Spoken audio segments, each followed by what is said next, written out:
Welcome back to NCERT portal. और आज हम आपके लिए जो लेक्चर लेके आए हैं उसमें हम आपके लिए बताने वाले हैं कि जैसा कि आपको पता होगा कि आपका जो है कल हिंदी का पेपर है टर्म 2 का। तो उसके लिए हमने आपके लिए एक सैम्पल पेपर क्वेश्चन लाए हैं जो कि आपका हिंदी जो आपकी आधार बुक है उसका ही है और ये क्लास 12th का है।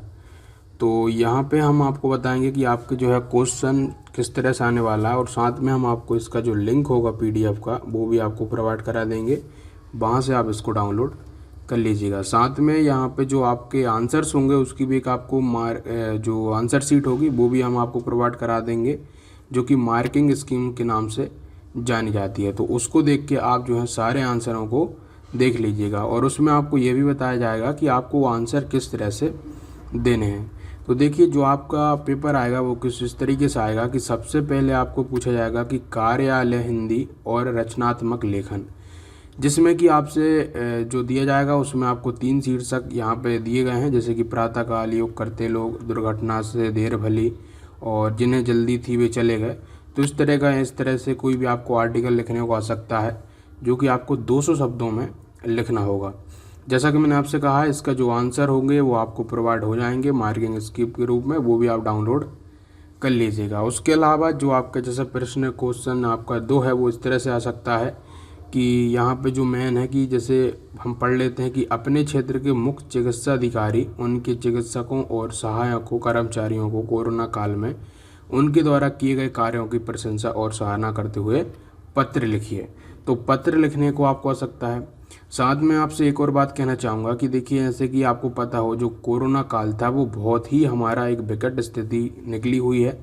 तो इस पे आप जो है क्या करिए ज़रूर से करके जाइएगा प्रिपरेशन किसकी, क्योंकि इससे रिगार्डिंग आपका जो है कोई भी एक पत्र हुआ या आपको एक टॉपिक लिखने को आ सकता है। उसके अलावा आपको जो है संपादन ये सब भी आ सकते हैं, है ना, संपादन पत्र ये सब लिखना आपको कि एक जो समाचार पत्र के संपादक होते हैं उनको पत्र लिखना।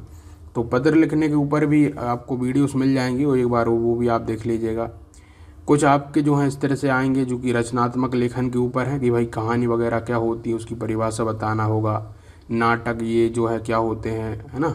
तो इनके बारे में भी आप एक बार जरा देख लीजिएगा। कुछ तरह के क्वेश्चन आ सकते हैं कि रेडियो नाटक की अवधि छोटी क्यों रखी जाती है, कहानी में क्लाइमैक्स क्या महत्व रखता है। तो इस तरह के क्वेश्चन आपके आ सकते हैं। समाचार के ऊपर, फीचर लेखन के ऊपर मैंने वीडियोस बना चुका हूँ, आप वो देख सकते हैं। समाचार और फीचर में क्या अंतर होता है वो भी आपको मैंने बता चुका हूँ। समाचार के ये तो सबसे बहुत ही इम्पोर्टेंट क्वेश्चन है कि समाचार लेखन के 6 कारक ककार जो हैं उनको बहुत ही इम्पोर्टेंट तरीके से आप याद कर लीजिएगा और हो सकेगा तो उनको रट के जाइएगा, क्योंकि ये क्वेश्चन आपका गारंटीड आने वाला कल के एग्ज़ाम में। साथ में ही देखिए अब आपके कुछ जो हैं इस तरह के क्वेश्चन आएंगे। देखिए ये जो है आपके पाठ्य पुस्तक से लिए गए जो कि आरओ भाग 2 है उससे। तो वो जो क्वेश्चंस होंगे आपको पता होगा आपकी 2 बुकें चलती है, एक होती है बितान होती है और एक आपकी आरओ होती है। तो बितान और आरओ से जो भी क्वेश्चन आपके बनेंगे वो यहाँ पे दिए गए हैं। जैसे कि शमशेर की जो कविता थी आपकी ऊषा, गाँव के जीवन का जीवन चित्रण है, उसको आपको पुष्ट करना है। तो जैसा कि यहाँ पे ये पूछा जाती हैं बातें उनको आपको देखो, वैसे तो आपने पढ़ ही लिए होंगे कि इनका किस तरह से आपको आंसर लिखना है, लेकिन फिर भी आपको सजेस्ट करूँगा कि आप मार्किंग स्कीम के अकॉर्डिंग लिखिएगा। अब मैं आपको बताता हूँ कि मार्किंग स्कीम के अनुसार लिखने से मेरा क्या मतलब है। मैं आपको मार्किंग स्कीम वाला जो पीडीएफ है वो खोल के बता देता हूँ। तो बच्चों इस चीज़ को बोलते हैं आपकी मार्किंग स्कीम। आपको ये देख रही होगी यहाँ पे लिखा भाई प्रतिदर्श जो आपका प्रश्न पत्र 2021-22 विषय जो है हिंदी आधार है, विषय कोड आपका 302 रहेगा, इसका आपको याद होगा। तो इस तरह से होता है। अब ये चीज़ हमें बताना क्या चाहती है और ये सीबीएसई जो है हमें मार्किंग स्कीम देता क्यों है, तो इसको समझिए ज़रा।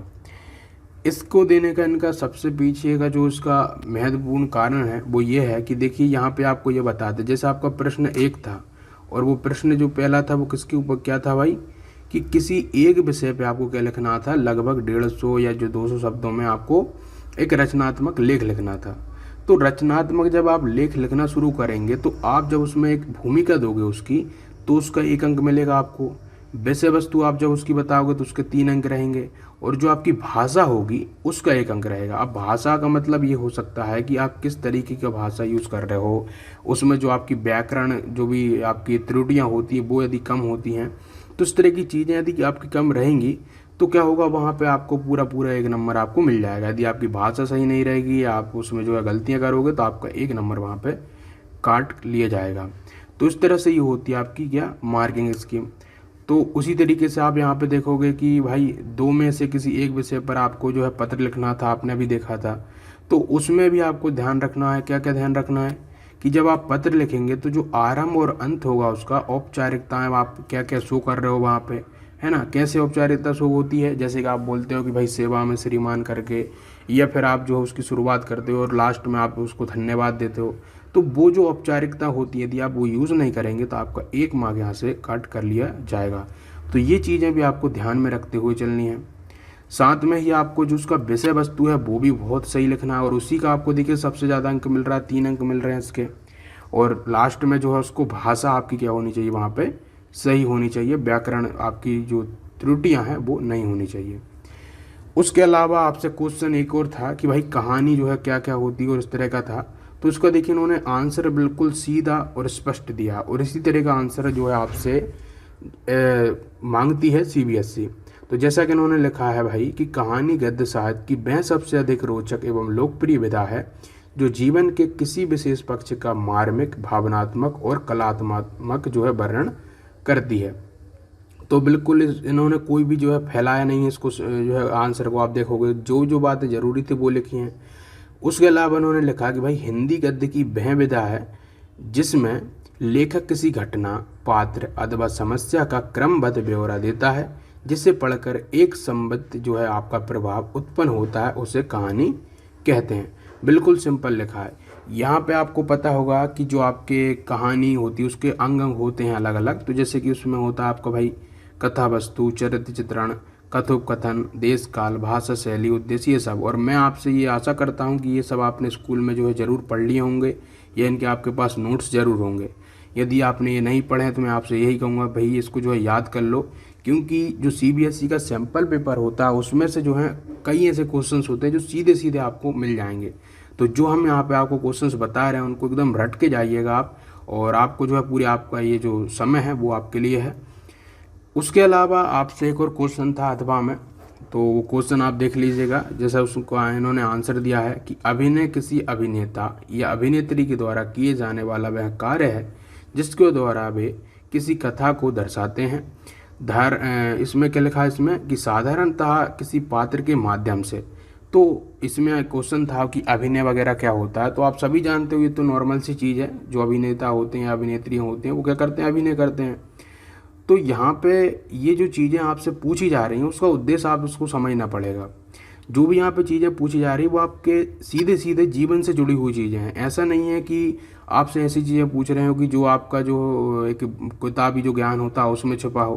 तो यहाँ पे वो चीज़ें आपको CBSE ज़्यादातर नहीं पूछता है।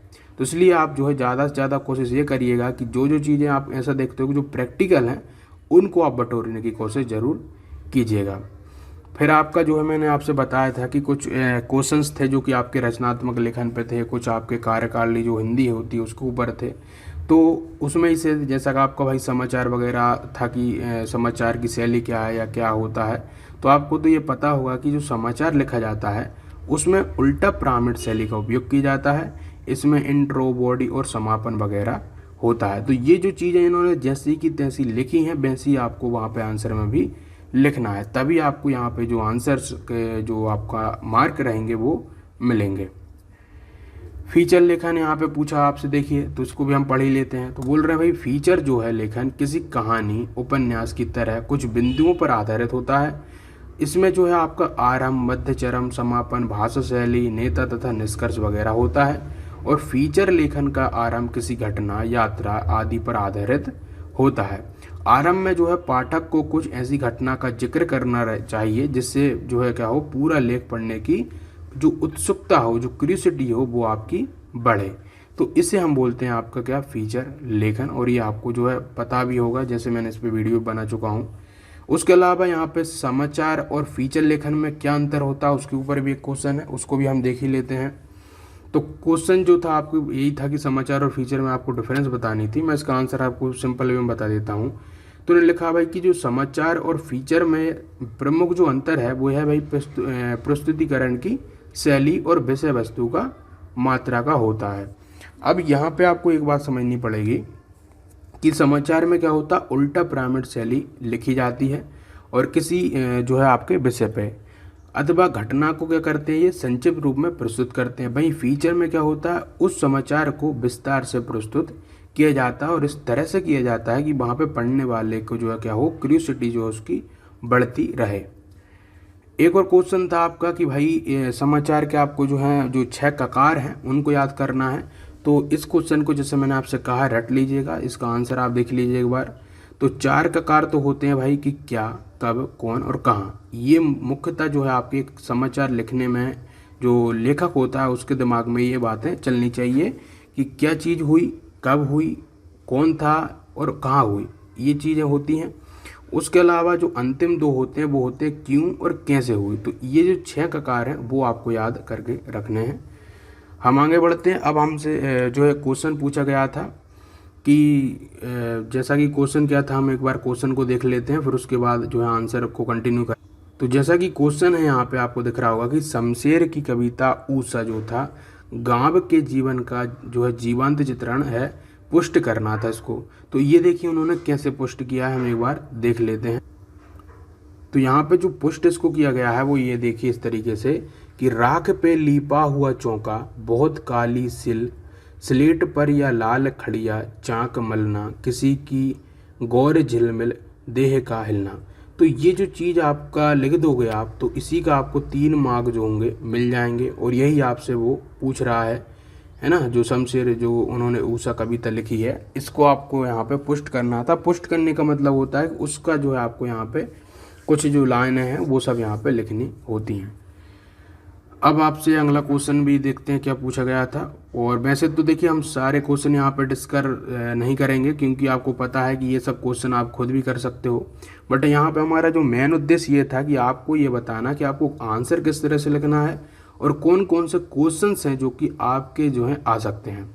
तो ये तो सब आंसर हैं। मैं एक बार आपको सारे क्वेश्चंस बता देता हूँ एक एक करके, फिर आप जो है इस वीडियो को पूरा ध्यान से देखिएगा और लास्ट में क्या करिएगा, आप जो क्वेश्चंस मैंने PDF आपको दिया है उसको खोलिएगा और फिर खुद से लगाने की कोशिश करिएगा कि आपको उसमें से कितने क्वेश्चंस आ रहे हैं और कितने नहीं आ रहे हैं। मैं लास्ट में आपसे फिर से वही बात कहूँगा कि ये जो सारे क्वेश्चन हैं उनको 100% आप लगा के जाइएगा और दिमाग में इनको भर लीजिएगा। और मेरा कहना है कि इनमें से कुछ ना कुछ क्वेश्चन जरूर आएंगे आपके कल के एग्ज़ाम में और पक्के आएंगे। तो हम वो क्वेश्चंस देख लेते हैं अब। तो जैसा कि यहाँ पे क्वेश्चन था जो मैंने आपको डिस्कस भी कर चुका हूँ, शमशेर की कविता ऊषा गांव के जीवन का जीवंत चित्रण है, पुष्ट कीजिए। तो ये मैंने आपको बता चुका हूँ। उसके अलावा जो क्वेश्चन आपका दूसरा था कि कविता बलि के आधार पर सिद्ध कीजिए कि तुलसीदास को अपने समय की आर्थिक सामाजिक समस्याओं की समझ थी। तो भाई ये जो क्वेश्चन है वो बहुत ही इंपॉर्टेंट है, इसको भी जरूर करके जाइएगा आप। उसके अलावा एक और क्वेश्चन था यहाँ पे थर्ड वाला कि फिराक की गजल में अपना पर्दा खोलने से क्या आशय है। तो जो आशय वाले क्वेश्चन होते हैं इसको तो बहुत ही इम्पोर्टेंट आप समझ लीजिएगा क्योंकि इनमें आपको थोड़ा अपने तरीके से भी लिखना होता है। यहाँ पे आप सीधा सीधा जो लेखक ने बोला उसको कॉपी नहीं कर सकते हो, आप उस चीज़ से क्या समझते हो वो आपको वहाँ पे प्रेजेंट करनी होती है। तो जो आशय वाले क्वेश्चन हैं उनको बहुत ज़रूरी आप एक बार अपने आप से करके देख लीजिएगा। अगला जो आपका आएगा प्रश्न नंबर 6 से कि भाई निम्नलिखित में से 4 प्रश्न में से किन्हीं 3 प्रश्नों को आपको करना रहेगा। और इसमें से जैसे कि आपका क्वेश्चन आ सकता है कि जाति प्रथा को श्रम विभाजन का ही एक अंग न मानने के पीछे डॉक्टर अंबेडकर के क्या तर्क थे। तो ये जो क्वेश्चन है भाई बहुत ही इंपॉर्टेंट है और इसको जो है आप जरूर कर लीजिएगा कि जाति प्रथा को श्रम विभाजन जो है, आपको पता होगा कि जाति प्रथा क्या थी, है ना। शूद्र और ब्राह्मण दलित इस तरह से बटे हुए थे। तो ये क्या होता है आपका एक श्रम विभाजन हो जाता है धीरे धीरे करके। तो इस चीज़ को किस तरह से डॉक्टर अंबेडकर का उनका तर्क था, है ना, इसको एक अंग ना मानने का, उसका आपको क्या करना है, इसका आंसर लिखना है। और जैसा कि मैंने आपसे कहा इसका आंसर आपको जो मार्किंग स्कीम वाला PDF है वहाँ पे मिल जाएगा। अगला क्वेश्चन बहुत ही इंपॉर्टेंट है कि नमक जो था, नमक का दरोगा वगैरह, नहीं ये आपका दूसरा क्वेश्चन है। तो नमक कहानी में जो नमक की पुड़िया थी इतनी महत्वपूर्ण क्यों हो गई थी कि कस्टम अधिकारी उसे लौटाते हुए भावुक हो उठा था। ये बहुत ही इंपॉर्टेंट क्वेश्चन है, आप इसको देख लीजिएगा। आपको पता होगा उसमें क्या होता है कि जो है वो महिला जो रहती है उसका मुझे अभी नाम याद नहीं आ रहा, जो पाकिस्तान जाती है और वहाँ से नमक लाने की जिद करती है और वो छुपके से आपका नमक लाती है। तो वो तरह आपको पता होगा तो आप एक बार उसको देख लीजिएगा। उसके अलावा देखिए यहाँ से आपका एक और क्वेश्चन मैं बहुत इंपॉर्टेंट बता दूं कि देखिए जो आपका डॉक्टर भीमराव अंबेडकर जी वाला जो चैप्टर था उससे आपका देखिए 2 क्वेश्चन यहीं आपके आ गए हैं। पहला तो आपको मैंने डिस्कस कर ही लिया, एक सेकंड और आया है कि डॉक्टर भीमराव अंबेडकर के अनुसार उनकी कल्पना का आदर्श समाज जो है कैसा होना चाहिए अपने शब्दों में अभिव्यक्त करना है। ये क्वेश्चन भी बहुत इंपॉर्टेंट है, जरूर करके जाइएगा। अगला क्वेश्चन जो है, आप वैसे तो आपको 3 करने हैं बट हम डिस्कस सारे कर लेते हैं। ढोल में तो जैसे जो है पहलवान की जान बसी थी, ये आपको पता होगा, पहलवान की ढोलक जो आपका पार्ट था, तो उसके आधार पर आपको एक तर्क देते हुए इसकी इस पंक्ति को आपको करना, सिद्ध करना है कि ढोलक में किसी की जान कैसे बच सकती है, एक निर्जीव चीज में एक सजीव व्यक्ति की जान कैसे बच सकती है, उस पर आपको पूरा एक तर्क देते हुए इसको सही प्रूफ करना है। देखिए यहाँ पे आप इसको जो है आप झुटला नहीं सकते हो, ऐसा आप मत लिख दीजिएगा वहाँ पे कि नहीं ये तो गलत हो सकता है और आप एक साइंटिफिक अप्रोच लेके चलें, तो वो यहाँ पे आपको नहीं करनी। इस बात को आपको सही ठहराना है तर्क देते हुए। अगला क्वेश्चन रहेगा आपसे प्रश्न नंबर 6, जो कि निम्नलिखित प्रश्नों के उत्तर दीजिए, इस तरह से रहेगा। और जो ये जो क्वेश्चन है वो आपका बेतान जो है बुक आपकी उससे लिए जाएंगे। और जैसा कि आपको पता होगा कि जो बेतान आपकी बुक थी उसमें बहुत लंबे चौड़े आपको चैप्टर थे और लंबे ही चौड़े आपके आंसर भी थे, इसलिए इन्होंने इसको लास्ट में एक लॉन्ग आंसर की तरह ही दिया है। तो उसमें से जैसा पहला क्वेश्चन आपके आता है, भाई एन फ्रैंक की डायरी जो थी किट्टी को संबोधित कर ही जो है क्या लिखा है, संबोधित कर ही क्यों लिखी गई है। और यह डायरी वह किसी जो है अपने को भी संबोधित कर सकती थी, तर्क जो है सही उत्तर दीजिए। बहुत इंपॉर्टेंट क्वेश्चन है। यहाँ पे आपसे थोड़ा सा क्या पूछ लिया है, एक लॉजिकल आंसर है कि जो एन फ्रैंक ने अपनी डायरी लिखी थी तो वो किट्टी को संबोधित ही क्यों करी। वो अपने किसी परिजन को, किसी संबंधित किसी जो है दूसरे व्यक्ति को कर सकती थी, बट किट्टी को करने का वहाँ पे क्या अभिप्राय है वो आपको यहाँ सिद्ध करना है। और इसका भी आंसर आप वहीं से देख लीजिएगा और ज़रूर से इसको रट के जाइएगा। उसके अलावा जो मोहनजोदड़ो की सभ्यता को जो है लो प्रोफाइल जो है सभ्यता क्यों माना गया है, इसको भी आपको कर लेना भाई, बहुत इंपॉर्टेंट क्वेश्चन है। और अगला क्वेश्चन आपको दिखेगा सेकंड, जो कि है, देखिए ये जो क्वेश्चन है आपके अधवा में आएंगे, है ना। हो सकता है आप पहला कर लीजिए या फिर आप दूसरा कर लीजिए, लेकिन आपके पास ऑप्शन यहाँ पे अवेलेबल रहेगा। उसी तरीके से दूसरा क्वेश्चन भी है कि काश कोई तो होता जो मेरी भावना को गंभीरता से समझ पाता, अफसोस ऐसा व्यक्ति मुझे अब तक नहीं मिला। एन फ्रैंक की इस पंक्ति का आशीष स्पष्ट की थी। तो जो एन फ्रैंक जो आपका था मेरी डायरी वाला जो चैप्टर, भाई उसको तो जरूर कर लीजिएगा, क्योंकि यहीं आप देख पा रहे हो इससे 2 क्वेश्चन यहीं के यहीं हमें देखे जा रहे हैं। तो इस चैप्टर से जरूर क्वेश्चनों को करके जाइएगा। अथवा में है कि सिंधु सभ्यता के जो है केंद्र में समाज था, राजा या धर्म नहीं था। ये तो बड़ा ही भयंकर जो है क्वेश्चन है, और ये इस क्वेश्चन को तो मैं फिर से कहूँगा वेरी इंपॉर्टेंट मान के चलिएगा कि सिंधु जो सभ्यता थी उसमें केंद्र क्या था, उनका समाज था, वहाँ पे राजा या धर्म वहाँ पे नहीं था। इस चीज़ को आपको सिद्ध करना है। और जैसा मैंने आपसे कहा, कोई भी जब सिद्ध करने वाली बात हो तो उसमें आपको क्या करने हैं, फैक्ट्स को ढूंढने हैं। और ये फैक्ट्स आपको कैसे मिलेंगे, आपको एनालिसिस करनी पड़ेगी, इसके बारे में थोड़ा सा और कहीं से भी ढूंढना पड़ेगा, तब इस बात को आप जो है सही प्रूव कर सकते हो। तो बस यही आपका जो है प्रश्न आएंगे और यही सब क्वेश्चन पेपर आने वाला आपका। थोड़ा इन्हीं क्वेश्चन में से तोड़ मोड़ करके आ सकता है या फिर कुछ और नए क्वेश्चन जुड़ सकता है, लेकिन मैंने जिस तरह से आपको एनालिसिस करना बताया है पेपर को, उसी तरीके से आपको करना है। और कुछ भी नहीं है इसको करने में, आप चाहो तो full out of full marks इसमें स्कोर कर सकते हो। बस थोड़ा सा व्याकरण शुद्धियों पे ध्यान रखना। कई बच्चे होते हैं जो कि एकदम चलते चले जाते हैं और भूल जाते हैं कि भाई लिख क्या रहे हैं ना, तो एक बार रीचेक जरूर कर लेना। और साथ में जो है आपको व्याकरण जितना हो सके वो आपको ध्यान से देखना है कि कोई शब्द आपसे गलत ना लिखा। जैसे कि मैंने आपसे अभी बताया, भाषा का 1 मार्क्स रहेगा, दड़ से उड़ा देंगे वो आपका 1 नंबर, तो इसलिए इसको ध्यान से कर लीजिएगा। तो इस वीडियो में इतना ही रखूंगा। यदि आपने पूरा और लास्ट तक इसको देख लिया है तो लाइक और शेयर जरूर करके जाइएगा। कमेंट में अपनी प्रतिक्रिया मुझे दे सकते हैं। और साथ में ही जो है आपसे मैं ये भी कहना चाहूँगा कि पेपर जो है बहुत समझदारी से करके आना बच्चों। आपके साल भर की मेहनत 3 घंटे में आपको निकालनी है, इसलिए कोई जो है आपको जल्दीबाजी नहीं करनी है। तो थैंक यू वेरी मच।